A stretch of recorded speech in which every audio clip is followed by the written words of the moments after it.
ছাত্রছাত্রীরা, আজ আমি তোমাদের সামনে নিয়ে চলে এসেছি পঞ্চম শ্রেণীর বাংলা বই পাতাবাহার পেজ নম্বর 11। দেখো এখানে কি আছে। দারোগা বাবু এবং হাবু, ভবানী প্রসাদ মজুমদার।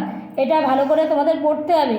বারবারই তোমাদের বলেছি এটা ভালো করে পড়লে এই কবিতা হোক, ছড়া হোক, গল্পের বই হোক, কোনো ঘটনা কাহিনী যাই হোক না, ভালো করে পড়ে নিজেরাই নিজেদের মধ্যে প্রশ্ন করবে এবং উত্তর করবে, তাহলে পেছনের প্রশ্নগুলোর উত্তর তোমাদের কাছে সহজ হয়ে যাবে। দেখো, থানায় গিয়ে সেদিন ভোরে, তাহলে থানায় কখন গিয়েছিল? ভোরবেলায়। বললে কেঁদেই হাবু, কে কেঁদে বলল? হাবু। নালিশ আমার মন দিয়ে খুব, শুনুন না দারোগা বড় বাবু। তাহলে কাকে শুনতে বলছে নালিশ?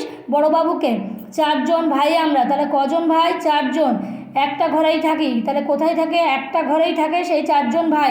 দুঃখে আমি সারা দিন রাত ভগবানকেই ডাকি, তাহলে দুঃখে কি করে? সারাদিন ভগবানকেই ডাকে। বড়দা ঘরেই 7টা বেড়াল পোষেন ছোট বড়, তাহলে বড়দা কী করছে? 7টা বেড়াল পুষছে ছোট বড়। মেজদা পোষেন 8টা কুকুর, যতই বারণ করো, তাহলে মেজদাকে যতই বারণ করো সে তবু 8টা কুকুর পুষছে। তাহলে এইটা পড়ে দিলাম। এইবার তোমাদের প্রশ্ন চলে আসছি, এইভাবে পড়বে। প্রশ্নে দেখো, ঠিক কথাটি বেছে নিয়ে বাক্যটি আবার লেখো। হাবু থানায় গিয়েছিল বেড়াতে, অভিযোগ জানাতে, চিকিৎসা করতে, হারানো পাখি খুঁজতে। আমি টিকমার্ক করেই রেখেছি অভিযোগ জানাতে। বাড়িতে পোষা হয় এমন পাখির মধ্যে পড়ে না টিয়া, পায়রা, ময়না, কোকিল। তাহলে কোকিল আমরা সাধারণত বাড়িতে পুষি না। হাবু ও তার দাদাদের পোষা মোট পশু পাখির সংখ্যা কতটা ছিল? 175টি। আচ্ছা, আমি উত্তরগুলোই বলে দিলাম। আচ্ছা, শব্দ অর্থ এখানে দেওয়াই আছে, মুখস্থ করে নেবে, আমি বললাম না।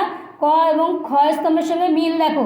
নালিশ অভিযোগ, বারণ নিষেধ, পাগল উন্মাদ, সদাই সবসময়, কাবু কাহিল। হয়ে গেল। 4 দাগে শব্দ ঝুড়ি থেকে বিশেষ্য ও বিশেষণ আলাদা করে নিয়ে লেখো। দেখো, এটা বিশেষ্য এবং এটা বিশেষণ, আর এই শব্দ ঝুড়ি এর মধ্যে থেকে তোমাদের লিখতে হবে। দেখো, সব দেওয়া আছে। পায়রা, কাবু, হাবু, নালিশ। এখানে আসবে পায়রা, নালিশ, দুঃখ, থানা, বড়বাবু, এটা বিশেষ্য। বিশেষণে হবে কাবু, খুব, করুণ, পোষা, 4জন। হয়ে গেল। 4 দাগে দেখো, কেঁদে কেঁদে এই এরকম একই শব্দকে পাশাপাশি দুবার ব্যবহার করে নতুন 5টি শব্দ তৈরি করো। যেমন হেসে হেসে, রোজ রোজ, দিন দিন, বেশি বেশি, শুধু শুধু। এবার দেখো 5 দাগে ক্রিয়ার নিচে দাগ দাও। বললে কেঁদেই হাবু, তাহলে বললে আর কেঁদেই এই দুটো ক্রিয়া। 7টা বেড়াল পোষেন ছোট বড়, তাহলে পোষেন হচ্ছে ক্রিয়া। বললে করুণ সুরে, তাহলে বললে হচ্ছে তোমার ক্রিয়া। যাবেই যে সব উড়ে, তাহলে যাবেইটা হচ্ছে ক্রিয়া। ভগবানকেই ডাকি, তাহলে ডাকিটা হচ্ছে ক্রিয়া। হয়ে গেল।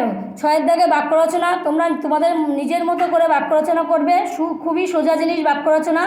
হয়ে গেল। তারপরে আছে বাক্য বাড়াও।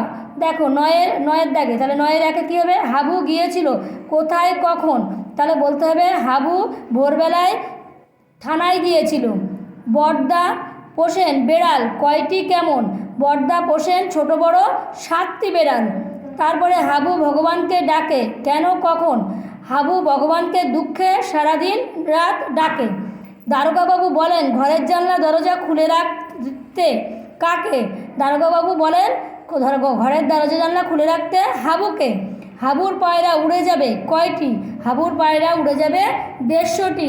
আজ এই পর্যন্তই। যদি ভিডিওটি ভালো লাগে অবশ্যই একটি সাবস্ক্রাইব ও লাইক দেবে। কিছু জানার থাকলে কমেন্ট বক্সে লিখে জানাবে।